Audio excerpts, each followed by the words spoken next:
Hello, welcome to my glazing shed. So in the last video we spoke a little bit about cone 6 and cone 10. So if you haven't decided which cone you want to fire to yet, I recommend watching the previous video. So once you've decided what cone you want to fire to, this video is all about all the raw materials and all the equipment you need to buy to get started to make your own glaze.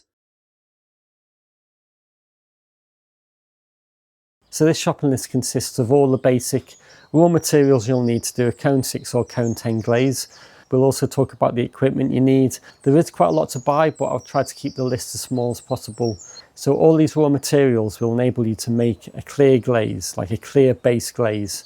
And then we're going to opacify it using certain modifiers like tin and zirca packs.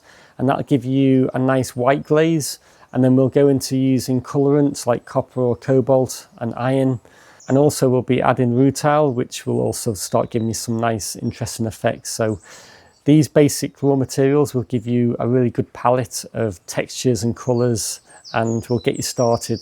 And after this we can look at other base glazes, or you can start experimenting yourself, but it'll give you a really good understanding of how to make a glaze and how to test it. So what I'm going to do, I'm going to go through all the raw materials now, and then we'll talk about all the equipment, and I'll give you a little bit of information on each one. And you can also download the PDF from my website, and the link's below, and you'll be able to just download it and start shopping. So that I've given you a few little alternatives as well, just in case you can't source those raw materials.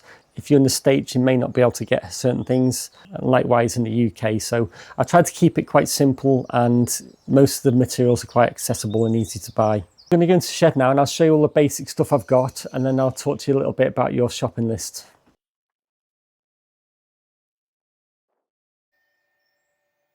So for these recipes we're going to use a potash feldspar. There's all different types of feldspars out there, but for now we're going to just stick to a potassium feldspar, which is one of the main key ingredients, which is an alkaline metal flux, and also it contains silica and alumina as well. So I mean, feldspars are kind of glaze on its own. It does need a few extra little things, but it's got a flux, it's got silica, and it's got alumina.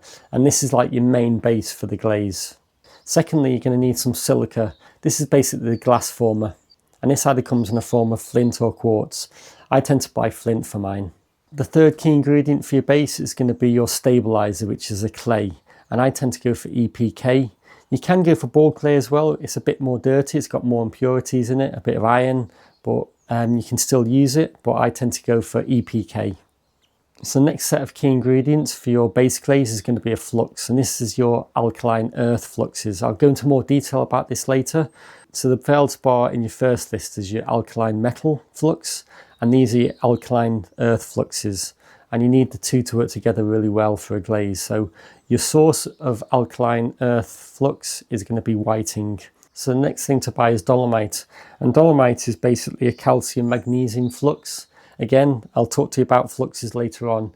We're going to use dolomite to turn your glossy glaze into more of a matte glaze, like a true matte glaze, and that'll be in a few more weeks when we're going to start playing around with the base glaze. So again, that'll take it from a glossy glaze to a matte glaze. For those people who are doing cone 6 recipes rather than cone 10, you'll need a frit, which is quite expensive, but again, this will help your cone 6 glaze melt at the lower temperatures. And there's a few you can go for. You can either go for frit 3134, or you can go for frit 3195. They're slightly different from each other, but again, you can still use them, and it's all about tweaking the recipe a little bit, which I'll talk to you about later. The next set of raw materials are modifiers, and one of them is bentonite. Bentonite you only add in a very small amount, so you don't need that much. It just helps suspend all those raw materials in the glaze to stop it from dropping to the bottom of the bucket. Another material now is rutile. Now rutile contains titanium. Again, I'll go into more detail about this later on. I've not really used rutile that much, so it'll be something I'll be learning myself, and we'll be introducing it in low doses and just see how it affects the glaze. But it'll add a bit more character to the glaze and crystallization and surface effects. Now the other one's a bit of an option, it's up to you, depends on your budget. Again, it's not that expensive, but it can also create different effects to the surface, and that's titanium dioxide. So titanium dioxide, it can act as an opacifier. It's just another raw material we can add in small doses to play around with the surface texture. It'd be something we can experiment with, and again, it's an option up to you. So the next set of raw materials are your colorants. So we can use iron, we can use copper, and we can use cobalt. You don't have to buy all of them. I'd definitely buy iron and I'd definitely buy copper. You may not want to buy cobalt because of the ethics behind it. There's a lot of information online about the mines, so have a little read about that and decide whether you want to buy cobalt or not. It's quite expensive as well, but you can create lots of different colours using iron and copper as well. So basically the more colourants you have, the more of a palette you can create. So obviously cobalt, you're going to be pushing more towards the blues, and copper you're going to push more towards the greens, and then you can start combining the two along with the iron oxide. And the final set of raw materials are your opacifiers. Now there's two main ones we use. There's going to be tin oxide and zircopax or zirconium. Now tin is very, very expensive. It does, for me personally, I think it gives really nice results. I prefer it than zircopax. But what we can do is buy both of them in small quantities and then mix them together, and it makes your opacifiers a little bit cheaper. If you've got the budget, I'd go for tin oxide. You could also buy zircopax anyway and just see how the look changes. They both do the same thing, it's just the white is very different. But you can start to mix them together and create your own white, and you'll know once you start using them both which one you prefer. So the next thing you want to buy is a clay body. Now you may have a lot of clay in stock already, so you may want to just stick to what you've got, and we can start testing the glazes on that. Or if you want to buy fresh clay, you can do. I recommend trying to find a nice dark clay and then a mid-tone sort of toasty clay and then a white clay. I've got some black clays here which I'll be using for tests. They look really nice with some of the white glazes and the oatmeal glazes. And then I've got some kind of mid-range toasty glazes with speckle in it as well, so you've got some nice textures coming from that. So I'll be using lots of clay bodies over the next couple of weeks, and we can just see how the glazes differ on each one. If you've got them in stock already, just pick out a few of the ones you've got, and I'll be showing you how to make test tiles if you've thrown a wheel or just making slab built. So if you do have some clay in stock at the moment, I'd definitely start making some, get ahead of yourselves, and then we can start using them to test these different glazes. So another major thing about the clay body is if you're firing to cone 6, you'll just need a good mid-range clay body that you can fire up to say 1250C. If you are going to be firing to cone 10, make sure you get high fire stoneware, which will fire up to 1300 degrees. So definitely research the clay body. So look at what you're going to be firing it, whether you're firing to cone 6 or cone 10, and make sure your clay body is good for that temperature. You don't want to overfire or underfire it, so make sure you're in the right ballpark. In the PDF below, in this shopping list, I'll also talk to you about what clay bodies I'll be using over the next couple of weeks, and I'll do a little write-up about each one. I think the main thing is to get 3 very different clay bodies. I mean, whether it's a very dark, mid-tone and light colour, or you go for more textured clays as well, or anything with a bit of speckle in it. So, you know, you choose whatever 3 bodies you like and what you feel comfortable using. This course is all about making a base glaze and then making it fit to your clay body correctly. So if it crazes or dunts, we can look at that and maybe tweak the recipe to make it work with your clay body. So all clay bodies contract, and we want to make sure that that works well with the actual glaze body, and that's something we'll be looking at in the next couple of weeks. So we're going to go into equipment now. You may have lots of equipment already, but I'll just run through all the basic things you'll need. So the first thing is you want some digital scales, and you need a 0.1 gram accuracy. So the next ones are your mixing equipment. So I recommend getting 1 litre and 5 litre tubs with lids. These are really good for storing large volumes of glazes. You may at some point want to get 10 litre and 25 litre, but at this stage I just recommend getting 1 litre and 5 litre. So you'll also need some plastic syringes. I've got 60ml ones, but you can buy anything from 60 to 100ml really. So they're really good for measuring out small amounts of liquid glaze. And also you'll need some measuring jugs. I recommend getting a 250, a 500 and a 1000ml. You'll also need some small plastic cups. So these are for doing all your little glaze tests. So try to get the ones with the black measurement markings on them. I also recommend getting some small stainless steel scoops for your raw materials. You can also use spoons for smaller amounts.